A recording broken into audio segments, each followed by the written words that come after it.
Κεταμίνη και βαριά κατάθλιψη, κύριε Γάτα. Ποια μπορεί να είναι η σχέση μεταξύ των δύο?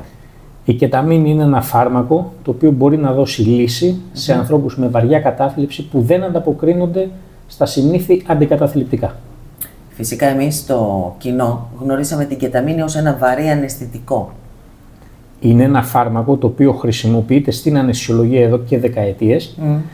Είχε εγκαταλειφθεί για κάποια χρόνια. Αρχίζει πάλι να μπαίνει και στην ίδια την αναισθησιολογία. Βέβαια το χρησιμοποιούμε κυρίως ως αναλγητικό. Και έχει και πολύ καλή ένδειξη στο χρόνιο πόνο. Που έχουμε και μεγάλη εμπειρία στη χρήση του εκεί.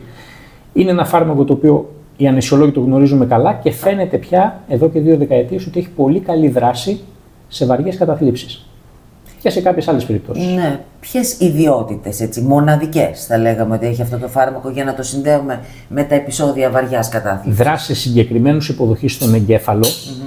Τον ακριβή τρόπο δράσης δεν τον γνωρίζουμε.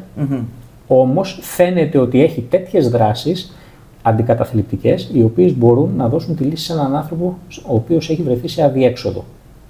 Όταν δηλαδή όλα τα άλλα έχουν αποτύχει. Ναι, είναι ένα φάρμακο το οποίο με συγκεκριμένο τρόπο, αν δοθεί, μπορεί να δώσει μια πολύ σοβαρή λύση. Μάλιστα.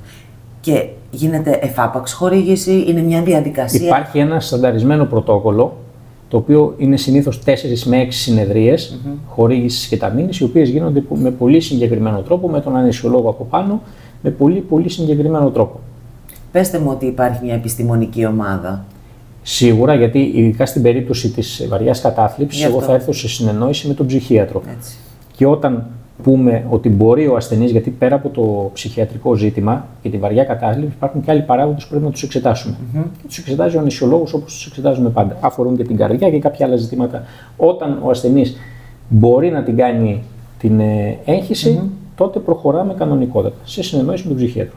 Ωραία. Και ποια είναι η διαδικασία? Δηλαδή, αν εγώ σας επισκεφθώ, τι πρέπει να περιμένω? Αν εσείς έχετε τον δικό σας ψυχίατρο, θα συνεννοηθώ εγώ με τον δικό σας ψυχίατρο. Ωραία. Για να δούμε αν είστε κατάλληλος υποψήφιος, ή άλλες φορές με ψυχιάτρους της δικής μας ομάδας. Ωραία. Θα συνεννοηθούμε για να προχωρήσουμε στη διαδικασία αν είστε καλοί υποψήφιος. Και ας πούμε ότι είμαι. Η διαδικασία λαμβάνει χώρα πάντα σε κλινική, με παρακολούθηση, με ένα monitor, σε ένα ήσυχο δωμάτιο. Οι εγχύσεις κεταμίνης δεν γίνονται σε έναν οποιοδήποτε χώρο με φώτα. Προσέχουμε να είναι σε σκοτεινό δωμάτιο, όλα να είναι πολύ ήπια για τον ασθενή και γίνεται η χορήγηση ενδοφλέβεια. Μάλιστα. Με παρακολούθηση δική μου. Έχουμε εμπειρία στην Ελλάδα πάνω σε αυτή τη διαδικασία? Έχουμε εμπειρία. Καταρχήν οι αναισθησιολόγοι έχουν μεγάλη εμπειρία στη χρήση του φαρμάκου. Γενικότερα. Ναι. Οπότε μπορεί να γίνει με πολύ μεγάλη ασφάλεια. Μεγαλύτερη εμπειρία, όπως και εγώ έχω μεγαλύτερη εμπειρία στη χορήγηση σε χρόνιους πόνους. Όμως η ένδειξη στην κατάθλιψη είναι ακόμα καλύτερη από ό,τι στον χρόνιο πόνο. Οπότε ακολουθούμε κάποια συγκεκριμένα πρωτόκολλα και με προσοχή μπορεί να έχουμε το επιθυμητό αποτέλεσμα.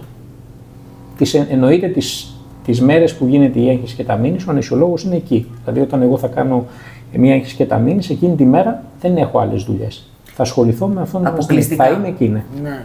Επειδή λέτε έγχυση. Προτιμούμε την ενδοφλέβεια χορήγηση. Υπάρχει και η δυνατότητα της ειρηνικής χορήγησης με το σκεύασμα, το σπραβάτο που έχει πάρει την έγκριση από τον ΕΟΦ.